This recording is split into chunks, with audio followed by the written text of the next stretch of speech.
আজকে বানাবো শিম আমুদের রেসিপি।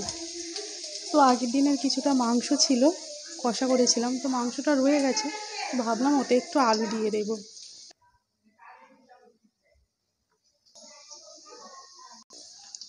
অল্প একটু লবণ আর হলুদ দিয়ে দিলাম, দিয়ে আলুটাকে একটু ব্রাউন করে নেব মাংসের সঙ্গে দেওয়ার জন্য।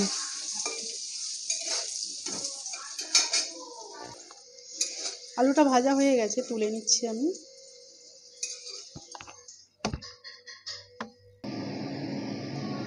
তো শিম আর আমুদে মাছ দিয়ে রান্নার জন্য আমি প্রথমে শিমটাকে রান্না করে নেব।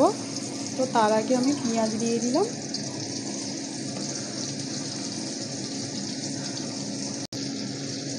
আর আমুদে মাছটাকে আমি তার আগে ভেজে নিয়ে রেখে দিয়েছি, সেটা আমি আর দেখালাম না। তো এইভাবে তেলের উপরে পেঁয়াজটা একটু ব্রাউন কালারে নিয়ে আসবো।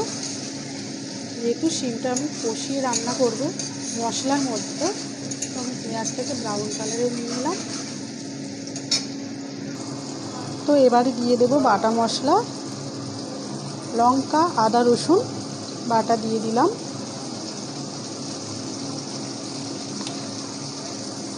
হলুদ গুঁড়া দিয়ে দিলাম, স্বাদ অনুযায়ী লবণ, জিরা, মরিচ ও ধনিয়া গুঁড়া দিয়ে দিলাম।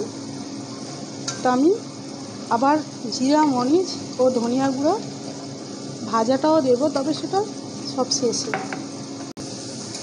তো এই জন্য আমি কাঁচা জিরে, মরিচ ও ধনিয়া গুঁড়া অল্প করে দিয়েছি, যেহেতু আমি ভাজাটা দেব, তো সেই জন্য। আর বেশি পড়লে তরকারির স্বাদটা একদম অন্যরকম হয়ে যাবে।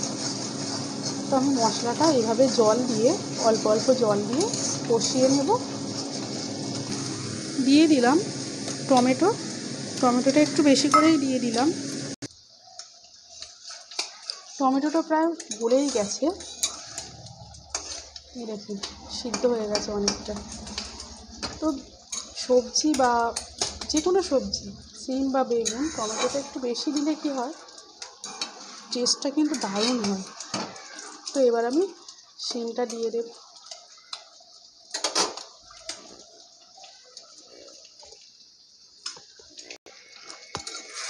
খুব ভালো করে মশলাটা কষিয়ে নিয়ে সিমটা আমি দিয়ে দিয়েছি। এবার আমি খুব ভালো করে নেড়ে নিয়ে এভাবে নাড়াচাড়া করে রেখে দেবো কিছুক্ষণ ঢাকনা দিয়ে, কারণ সিদ্ধ হবে। তো এখন আমি আর জল দেব না, এই জলের মধ্যে সিমটা সিদ্ধ হয়ে যাবে।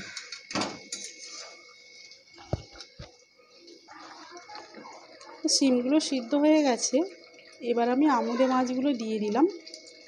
তো আগে থেকে মাছগুলো আমি ভেজে রেখেছিলাম।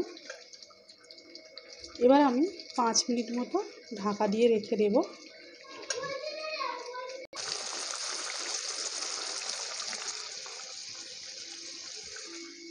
তো রেসিপিটা ভালো লাগলে প্লিজ শেয়ার করে দেবেন, আর ইউটিউব থেকে দেখলে প্লিজ আমার চ্যানেলটা সাবস্ক্রাইব করে দেবেন, আর ফেসবুক থেকে দেখলে অবশ্যই আমার আইডিটা একটা ফলো দিয়ে দেবেন।